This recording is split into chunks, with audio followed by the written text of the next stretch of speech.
ஒரே ஒரு வாழ்க்கை வரலாற வாழ்ந்துரு அப்படின்னு ஒருத்தன் ஈஸியாக சொல்லிட்டு போயிட்டான். ஆனால் இந்த வாழ்க்கை இருக்கே அப்பா, ஏதாவது ஒரு பிரச்சனை, ஏதாவது ஒரு கர்வ் பால் தூக்கி வீசுது நம்மளை பார்த்து. அந்த மாதிரி நிறைய சந்திக்க வேண்டியது இருக்குல்ல.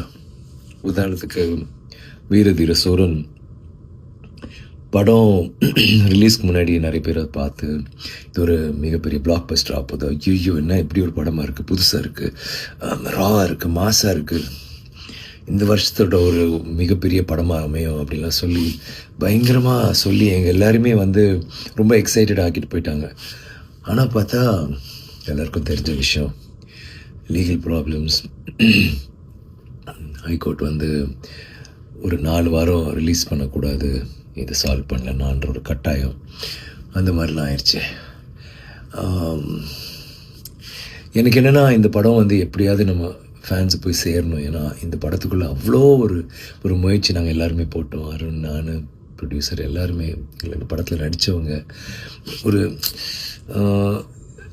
ரொம்ப நாள் பிறகு எனக்கு என் ஃபேன்ஸுக்காக ஒன்று பண்ணணும், ராவாக ரஸ்டிக்காக ஒரு, ஆனால் மாசாக இருக்கணும், ரொம்ப ரியலாக இருக்கணும், ஒரு புதுசாக ஒன்று ட்ரை பண்ணலாமேன்னு ட்ரை பண்ணிட்டு தான் இது பண்ணோம்.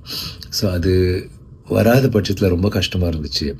அப்புறம் நான் யோசித்தேன், இது ஏதாவது ஒன்று பண்ணணும், நம்ம சினிமாவுக்காக நம்ம எது வேணாலும் பண்ண தயார், எல்லாருக்கும் தெரியும், இதெல்லாம் ஒரு மேட்ரான்னு சொல்லிட்டு என்னால் என்ன பண்ண முடிஞ்சதோ பண்ணி படம் வெளியில் வந்துச்சு. ஒரு படம் வந்து அந்த முதல் ஷோ கேன்சல் இல்லை 2வது ஷோ, முதல் ஷோ கேன்சல்னாலே அது அவ்வளோதான், அதுக்கப்புறம் எந்திரிக்காது.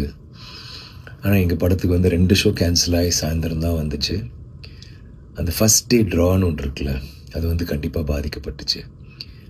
ஆனால் அந்த தியேட்டருக்கு வந்து பார்த்த ஒவ்வொருத்தரும் லைக் முன்னாடி என்ன சொன்னாங்களோ அதை விட அழகாக நிறையா, எஸ்பெஷலி ஃபேமிலிஸ் நீங்கள் பார்த்தீங்கன்னா அவ்வளோ வீடியோஸ் எல்லோரும் வந்துட்டு சூப்பராக இருக்குது, பயங்கரமாக இருக்குது, மாசாக இருக்குது, ரொம்ப என்ஜாய் பண்ணோம், சீட் நுனியில் உட்காந்து பார்த்தோம், அவ்வளோ நல்லா இருந்துச்சு படம் அப்படி இப்படின்னு சொல்கிற போது கேட்குறதுக்கு அவ்வளோ சந்தோஷமாக இருந்துச்சு. அண்ட் இப்போது அது வந்து ஒரு பெரிய ஒரு வெற்றியை நோக்கி தான் போயிட்டுருக்குன்னு ரொம்ப உறுதியாக எங்களால் சொல்ல முடியுது. அதை நினச்சி பார்க்கும்போது எனக்கு நன்றி மட்டும்தான் எனக்கு உள்ளே தோணுது. உங்களுக்கு நன்றி சொல்லணும். இந்த படம் வந்து உங்களுக்காக பண்ண படம். இது வந்து